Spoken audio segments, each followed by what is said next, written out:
Hi friends, welcome back to my channel. অনিয়মিত মাসিক এটা এমন একটা প্রবলেম, প্রতিটি মহিলাই লাইফে কখনো না কখনো এই প্রবলেমের সম্মুখীন হয়েছে। তো এই অনিয়মিত মাসিক কি এবং এর কারণ কি? কখন আমরা মাসিককে অনিয়মিত বলবো?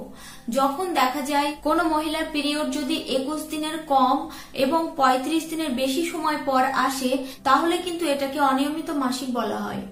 এছাড়াও আপনার পিরিয়ড যদি বছরে 3 বা তার বেশি সময় বন্ধ থাকে, অর্থাৎ কোনো বার যদি 1.5 মাস 2 মাস পরে আপনার পিরিয়ড আসে, তাহলেও কিন্তু এটা অনিয়মিত মাসিক। এছাড়াও অনিয়মিত মাসিকের কিছু লক্ষণ হলো যদি প্রচন্ড পেট ব্যথা করে মাসিকের সময়, অথবা যদি 2 দিনের কম সময় চলে এবং 7 দিনের বেশি সময় চলে, তাহলে কিন্তু এটা অনিয়মিত মাসিক।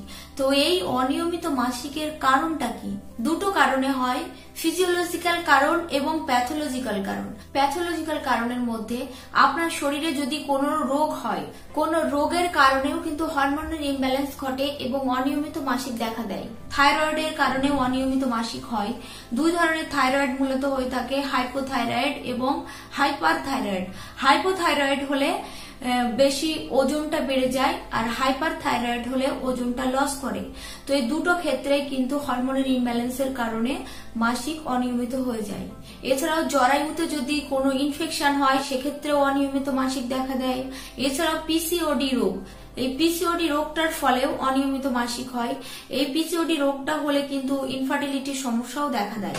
ওষুধ সেবনের কারণেও কিন্তু হরমোনের ইমব্যালেন্স ঘটে। আপনি যদি ব্লাড প্রেশার, ক্যান্সার এবং গর্ভনিরোধ পিল সেবন করেন, সেক্ষেত্রেও আপনার অনিয়মিত মাসিক দেখা দিতে পারে। Stress, mental stress and physical stress, যে কোনো ধরনের স্ট্রেসের কারণেও কিন্তু হরমোনের ইমব্যালেন্স ঘটে থাকে। ওজন যদি আপনার অতিরিক্ত হয়ে যায়, অথবা ওজন যদি আপনার অনেক বেশি কমে যায়, আন্ডার ওয়েট এবং ওভার ওয়েট দুটো ক্ষেত্রে কিন্তু অনিয়মিত মাসিকের সমস্যাটা দেখা দিতে পারে। যদি আপনার ডিম্বাশয়ের ফাংশনে একটু সমস্যা হয়, ইস্ট্রোজেন প্রজেস্টেরন হরমোনের প্রবলেম হয়, সেক্ষেত্রে এটা আবার ঠিক হয়ে যায়।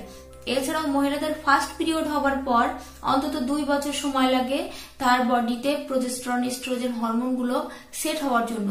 সেই প্রথম 2 বছরেও কিন্তু এরকম অনিয়মিত মাসিক দেখা দেয়। এছাড়াও যারা ব্রেস্ট ফিডিং করান, তাদের ক্ষেত্রেও কিন্তু এই অনিয়মিত মাসিকটা দেখা দেয়। আবার প্রেগনেন্সির সময়েও এটা দেখা দিতে পারে। তবে এই প্রেগনেন্সির সময়, ব্রেস্ট ফিডিং সময়, মেনোপজ এবং মাসিক স্টার্টের প্রথম 2 বছরে যদি অনিয়মিত মাসিক হয়, তাহলে কিন্তু এটা খুব একটা ঝুঁকিপূর্ণ না। আর বাকি যে অনিয়মিত মাসিকের কারণের কথা আমি বলেছি, সেইগুলো হলে অবশ্যই আপনারা ডক্টরের কাছে যান।